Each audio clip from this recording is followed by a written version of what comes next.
Ah, c'est bien le village quand même. Il fait bon, il fait frais. Ah, Je crois que je suis malade. ah bon Bah, va chez le médecin. Ouais, mais c'est loin. Ah ouais, c'est vrai que le temps que tu arrives et tout. Alors, on a des invités, peut-être qu'ils ont cette solution. On en parle avec eux? C'est mieux, je pense. Allez, C'est parti.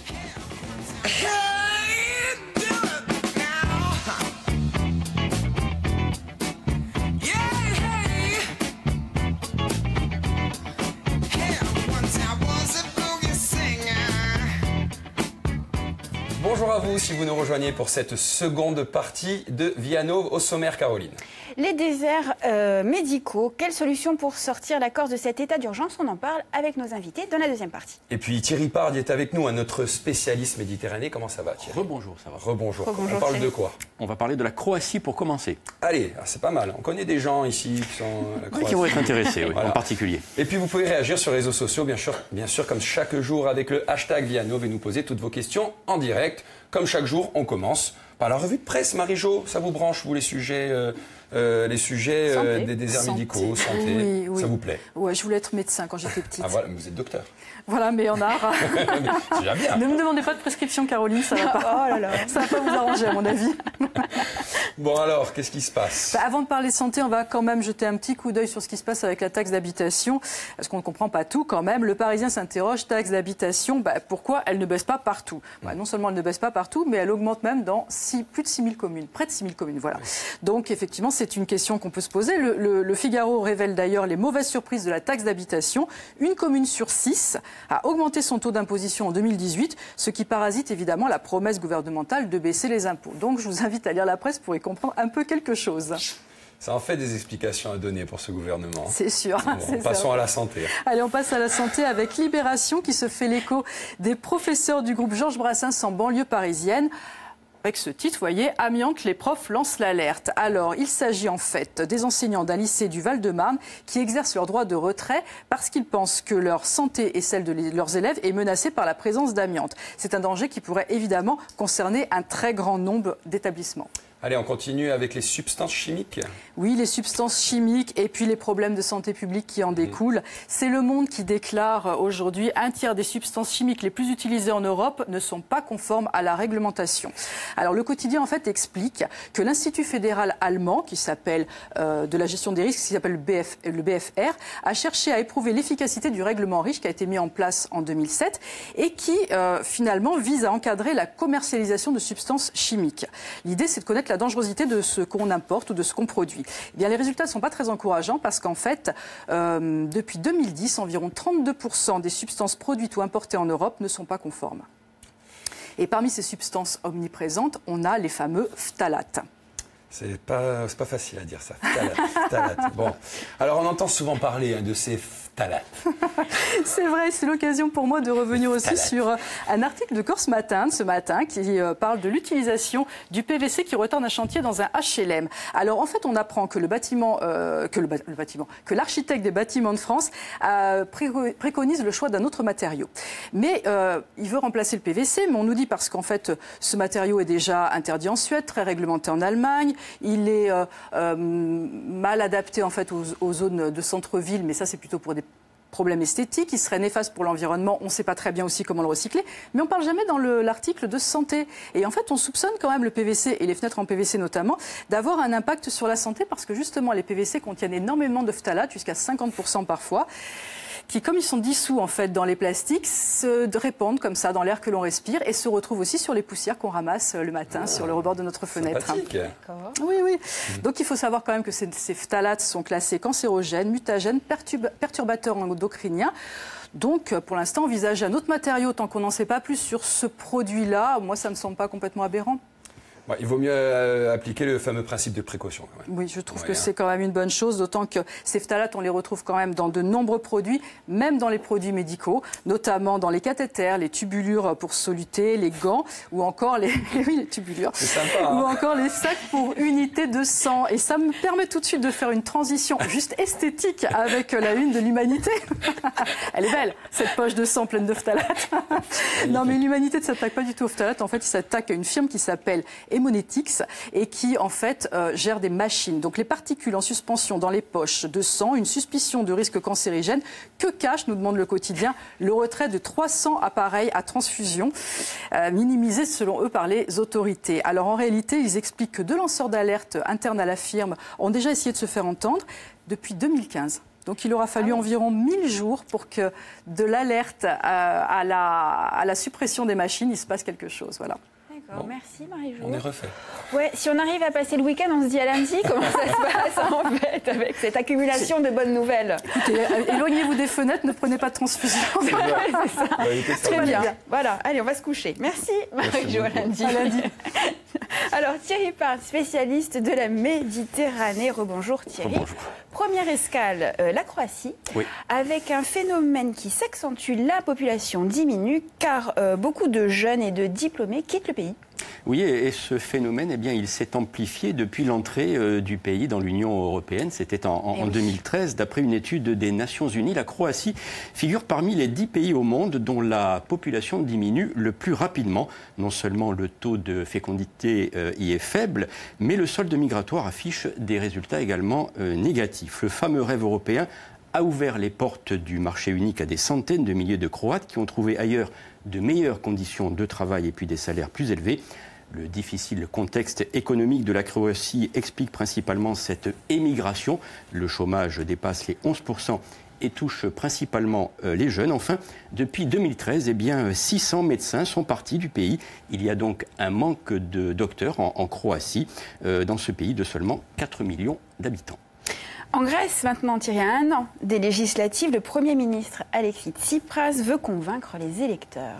Oui, et puis c'est de bonne guerre, puisque à un an de ce scrutin, Alexis Tsipras souhaite tourner la page de 8 années de crise et se concentrer sur un avenir économique meilleur, alors que le pays sort très lentement de l'austérité. Et pour rassurer, eh bien, il n'hésite pas à annoncer une hausse du salaire minimum et une baisse également des impôts. L'ancien candidat de la gauche radicale a dû se résoudre à collaborer avec les créanciers et il est fortement contesté par une partie de ses anciens électeurs. Il doit convaincre donc au-delà de son électorat et montrer qu'il peut inscrire son action dans la durée. Et puis environnement, Thierry, le Portugal devient un champion des énergies propres. Oui, trop cher, pas assez rentable, utopique et inefficace. Les énergies renouvelables continuent d'être décriées sur l'ère du fameux « ça ne marchera jamais ». Seulement voilà, pendant que certains critiquent, eh bien, d'autres sont en train de prendre une avance considérable et explosent tous les records. Exemple au Portugal, où sur l'ensemble du mois de mars 2018, eh bien, la production d'électricité renouvelable a été supérieure aux besoins du pays. D'ici 2040, le Portugal prévoit même de garantir la production d'électricité annuelle du pays grâce aux énergies propres. Il reste donc encore du chemin à faire. Au nord, le Danemark, l'Islande et puis la Norvège sont déjà en capacité de produire 100% de leur électricité à partir des énergies renouvelables quand même. Ah, c'est pas mal du tout. Enfin Thierry, dans Méditerranéo, demain à 11h30, eh bien, cette semaine, nous partons à la découverte d'un tout petit territoire niché entre la Croatie, on y revient, et la Serbie. Il s'appelle Liberland. Et puis en principauté d'Andorre, un zoom sur la basilique de Merichel. Donc tout un programme à voir demain à 11h30. Ah là là, ça donne envie. Merci en tout cas Thierry. On se dit pas la semaine prochaine Thierry, on se dit après les vacances. Absolument. La voilà. semaine prochaine, je serai au musée de Bastia pour enregistrer les carnets de Méditerranée. Ah ben vous viendrez nous en parler alors dans ces cas-là. Merci beaucoup bientôt. Belle chose. Thierry. Allez, il est 12h34, c'est l'heure du débat de Vianov.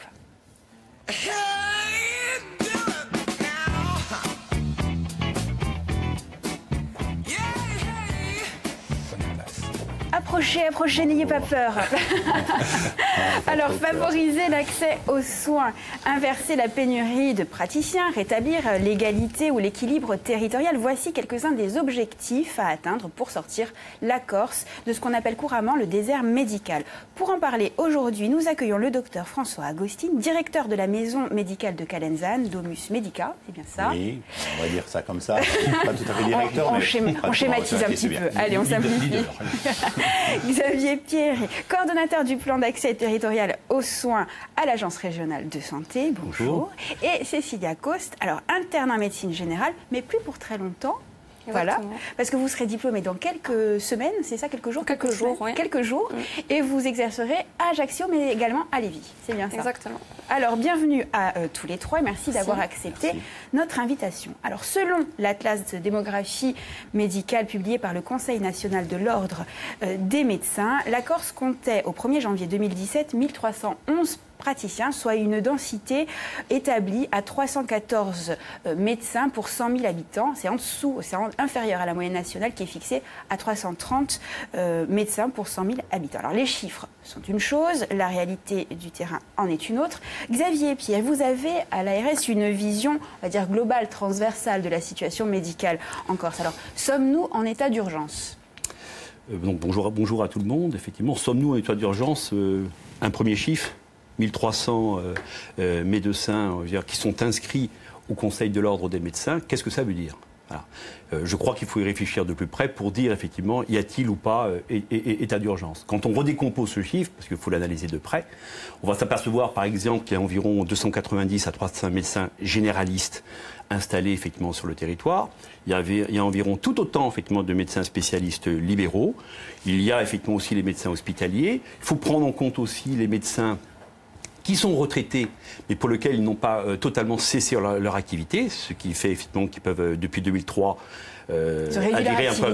Donc ils réduisent leur activité, mais ils font partie effectivement aujourd'hui des effectifs. Et il y a aussi les médecins remplaçants, pour lesquels souvent, peut-être trop souvent, les jeunes internes qui terminent leur internat effectivement s'inscrivent dans une démarche de remplacement parce que effectivement leur projet professionnel n'est pas totalement établi. Donc oui, je ne crois pas qu'il y ait état d'urgence. Pour autant, il y a une situation préoccupante, mais je crois qu'on va parler effectivement notamment de l'âge des médecins plus tard, parce que c'est une caractéristique aujourd'hui qui est due aussi peut-être aux conséquences du numerus clausus. Voilà, qui fait en sorte qu'aujourd'hui, on va être dans une période de très grande instabilité pendant 10 ans, sur lequel il faut apporter effectivement des mesures. Et effectivement, nous en avons apporté déjà, et il y en a d'autres effectivement à prendre. François Agostine, vous exercez en Balagne, à Calanzane, au sein d'une maison de santé, entre autres. Il y a donc un déséquilibre également, et vous le constatez, territorial.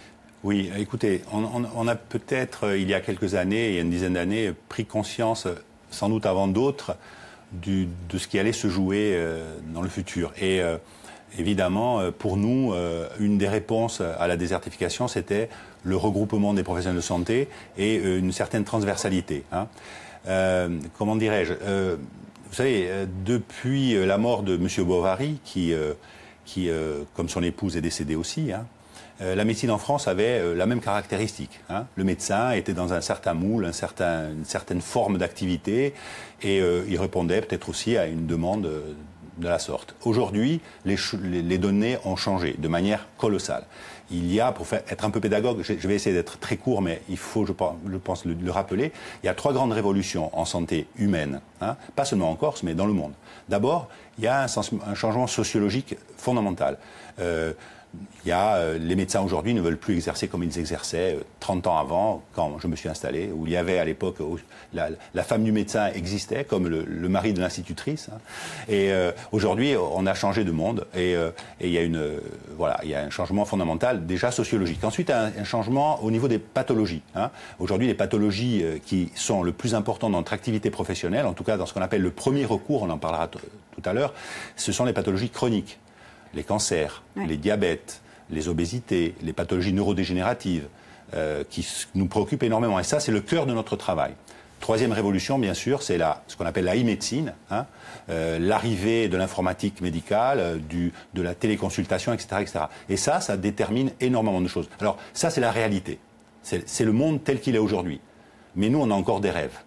On a des rêves de soins. Nos rêves de soins, ce sont des rêves d'un médecin de toujours, c'est-à-dire celui qui est à l'écoute. Celui qui est à l'écoute de son patient, qui est à l'écoute du soin, qui est là pour guérir ou soulager, ou rassurer, du moins.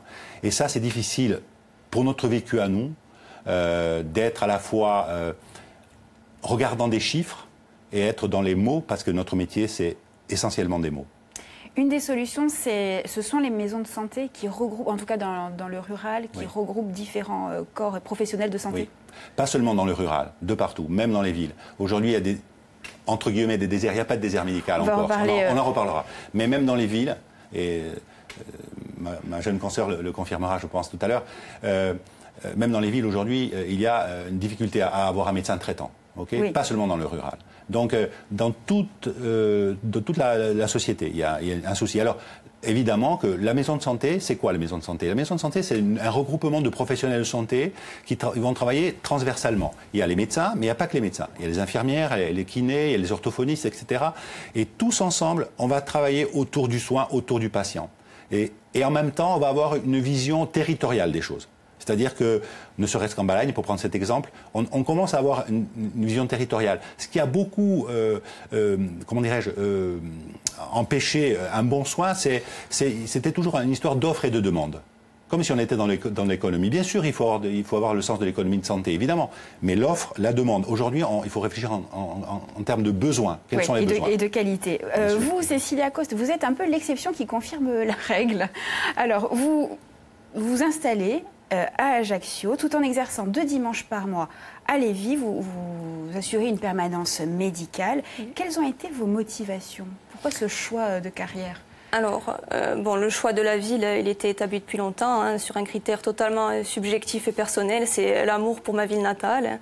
J'avais cette volonté de rentrer chez moi et de travailler dans ma ville, au service de la population ajaxienne. Et aussi, parce qu'en centre-ville, c'est quand même assez confortable de travailler. On a accès aux examens paramédicaux, on peut solliciter les spécialistes et des fois avoir des avis dans la journée, donc ça c'est quand même un luxe. Mais effectivement, on est en train de constater depuis plusieurs années une fuite des professionnels, pas que les médecins, dans les périphéries des villes, que ce soit pour des raisons de loyer moins cher, de facilité de stationnement. Il y a vraiment une fuite vers la périphérie et du coup au détriment du centre qui se meurt. Et donc, sans prétention, j'espère... inverser, en tout cas participer à inverser la tendance. Voilà, ramener un petit peu des médecins en centre-ville. Xavier Pierre, il y a quasiment un an, jour pour jour, c'était le 13 octobre 2017, la ministre de la Santé, Agnès Buzyn, lançait son plan anti-déserts médicaux, basé sur une vingtaine de mesures. Est-ce que vous avez déjà pu constater une évolution sur le terrain ? Bien évidemment, quoi. D'ailleurs, à ce titre-là, nous sommes en train de sortir très prochainement, dans les jours prochains, un dossier. Donc un dossier 1 an après, effectivement, le plan d'accès territorial. Où est-ce qu'on en est? Parce qu'effectivement, il y a un certain nombre de mesures. Mais moi, si vous permettez, je rebondis quand même sur ce qui vient d'être dit, ce qui me semble fondamental par rapport aux jeunes médecins, et notamment les internes qui commencent à avoir une activité, effectivement, au niveau de la Corse. On ne peut que saluer, effectivement, aujourd'hui, l'engagement des jeunes médecins qui, au-delà de leur installation, vont même, effectivement, ça a été dit, sur l'amour, effectivement, d'un pays. On ne peut qu'adhérer à ça. Ça fait partie, une des mesures, effectivement, du plan. C'est sur des territoires, effectivement, de ruralité, l'Altaroc, effectivement, puisqu'il est cité, effectivement, en fait partie. Un certain nombre de médecins qui sont installés aujourd'hui sur Ajaccio, consacre effectivement un temps dédié effectivement sur Lévis en particulier pour couvrir l'Altaroc. C'est une mesure du plan. C'est-à-dire qu'aujourd'hui, ces médecins-là qui s'installent peuvent bénéficier effectivement au niveau de leurs honoraires effectivement d'une majoration d'honoraires pour aider quelque part, participer effectivement à l'activité, à la production de soins et à la réponse de la demande effectivement des personnes sur ce territoire-là qui sont souvent des personnes âgées, souvent des personnes effectivement qui souffrent effectivement de maladies chroniques et de maladies polypathologiques, effectivement, de répondre effectivement à cette demande-là. Ce sont les fameuses mesures incitatives. C'est des mesures incitatives. Ça fait partie effectivement des contrats, ce qu'on appelle les contrats de solidarité territoriale de médecine. Nous en avons signé avec l'assurance maladie, que j'associe bien évidemment à cette démarche-là, 2 contrats à Lévis. Nous sommes en train effectivement d'en signer 2 autres effectivement sur Pont-Élèche, effectivement. Il y en a pour chaque et il y en a un peu partout. Voilà. Oui. Et bien évidemment, on va peut-être parler effectivement aujourd'hui des contrats d'aide à l'installation sur des territoires qui sont en rupture là, et sur lequel ils sont en forte tension, parce que oui, il y a des territoires qui sont difficiles d'accès et qui sont en rupture. Je pense notamment, bien évidemment, à l'Altaroc, je pense effectivement au Niol, je pense effectivement au Cap Corse, parce que même s'il y a 3 ou 4 médecins qui sont sur la côte effectivement orientale du Cap Corse, il faut pas oublier non plus les résidents et les patients qui sont plutôt sur la côte occidentale. J'ai référence, moi, à des échanges que j'ai eus avec le maire de Tchentour et le maire de Bari, effectivement, qui sont préoccupés par rapport effectivement à leur population, qui estiment qu'il y a une rupture d'égalité d'accès aux soins sur ce territoire-là. Donc il convient effectivement de travailler sur ces sujets-là. Et moi, juste pour compléter le propos du docteur François Agostine, ce qui me semble essentiel, aujourd'hui, il y a 3 niveaux aujourd'hui d'analyse et de mesures qu'on prend en place. C'est l'approche au niveau de la patientèle, ça a été dit, à travers une équipe de soins primaires, à travers une maison de santé. Le mot territoire a été lâché. Donc c'est aussi une appropriation quelque part à l'initiative des professionnels de santé de travailler sur des projets de territoire. Et là, effectivement, le plan nous invite à travailler sur des communautés professionnelles territoriales. Et puis il y a le dernier niveau qu'il ne faut pas oublier. C'est la gestion effectivement des cas qui sont très compliqués. Voilà. Quand on analyse effectivement aujourd'hui la patientèle effectivement des médecins, il faut la décomposer en 3. Tout à l'heure, en ouverture de plateau, je vous ai vu éternuer. Éternuer, c'est un rhume. Donc là, effectivement, on fait partie... C'était un sketch. Hein. Ah, c'était un sketch. Là, c'est pas passé. Mais je joue très bien. Non, mais c'est très bien. On était sûr que vous alliez apporter des solutions. Mais bien sûr, parce que celle-là, ça fait partie des 70 ou 75% de la patientèle de soins courants. Il reste les 20%, ça a été dit par le docteur Agostine, dû notamment au vieillissement de la population. C'est la pathologie chronique, il faut une prise en charge globale. Et puis enfin, dernier point, il y a les 2 ou 3% des cas qui sont très complexes. Et la santé, c'est pas que le soin. C'est aussi le social. Il faut aller très vite, voilà. Il faut que la parole circule. Alors, François Agostine, on sent la patience, ce qui est très bien, mais malheureusement, le temps nous est compté. Évidemment. Et en même temps, la connaissance du dossier, évidemment. Bien entendu. Alors, les plans, vous savez, les plans, il y en a eu plusieurs. Hein. Ça a commencé à l'époque de Juppé, où Juppé était ministre de la Santé. Et en effet, depuis longtemps, on a conscience qu'il faut réformer le soin, hein, la santé globalement. Il y a un rapport parlementaire qui est sorti en juillet et qui pointait justement l'inefficacité de ces mesures. Il y a 225 millions d'euros par an qui sont consacrés aux mesures incitatives, toutes les mesures incitatives, mais qui sont pas forcément, qui ne rapportent ce que l'on remarque nous sur le terrain, pour l'instant en tout cas, c'est que malgré la diversité des mesures, les nombreuses mesures incitatives, pour l'instant, les médecins ne sont pas très incités. Je rappelle que la moyenne d'âge d'installation d'un médecin aujourd'hui en France est 37 ans. Oui. D'accord ? Pourquoi ce retard à l'installation ? Eh bien, ce retard à l'installation parce qu'il y a une crainte chez le médecin de franchir ce pas, de se jeter dans ce rapport à l'humain. Et cette crainte, elle vient aussi parce que, justement, il y a une rupture, je pense, dans la dynamique de soins. Et la crainte vient aussi de l'économisation de la santé. Comment vous préparez la suite ? Parce que la moyenne d'âge moyenne, la moyenne d'âge moyenne, oui, évidemment, des médecins en Corse, c'est 58 ans. Oui, c'est mon âge. Alors, est-ce que vous pensez à la suite ? Comment la préparez-vous ? Et honnêtement, docteur Agostine, très rapidement. Oui, alors... Ma suite à moi, peu importe. Ce qui importe, c'est... En règle générale. Voilà, c'est les patients, finalement. Oui. Hein, c'est les gens qui doivent être soignés sur les territoires. C'est ça qui est important. Évidemment, les mesures incitatives pour que les internes qui se forment dans les universités continentales puissent revenir. Ça, c'est un point fort. Et la convention qui a été signée il y a quelques jours à l'Assemblée territoriale, regroupant les universités d'Aix, Marseille, l'Université de Corse et d'autres institutions, me paraît un acte fort pour favoriser le retour des médecins, des internes vers la Corse, pour ceux qui ont fait leurs études à Corté, ou d'autres, puisqu'on aura besoin de médecins, évidemment, qui viendront de toutes parts. Cécilia, un mot sur le numerus clausus qui a enfin, ou pas d'ailleurs enfin, été supprimé, enfin qui sera supprimé en 2020. Donc je rappelle rapidement un quota qui limite l'accès à la deuxième année. Désormais, il y aura des examens classiques en première et en deuxième année. On a souvent pointé le numerus clausus comme la cause des déserts médicaux. Or, c'est un peu plus compliqué que cela. Votre avis sur cette suppression, Cécilia ? Alors la suppression, oui. mais il ne faut pas non plus supprimer tous les moyens de sélection. Il y a un moment, de toute façon, la sélection doit se faire. On ne peut pas assumer 5 à 10 fois plus d'étudiants dans les universités. Je pense que de toute façon, il parlait, je crois, d'une sélection un peu plus tard, aux alentours de la 3e année, avec une possibilité après de bifurquer dans les autres métiers de la médecine, kiné, tout ça. Mais il y a un moment où la sélection forcément se fera et la chute va être encore plus difficile. Évidemment, le numerus clausus est un terme même obsolète qu'il fallait balayer depuis longtemps parce qu'on sacrifie des jeunes qui ont vraiment des grandes capacités.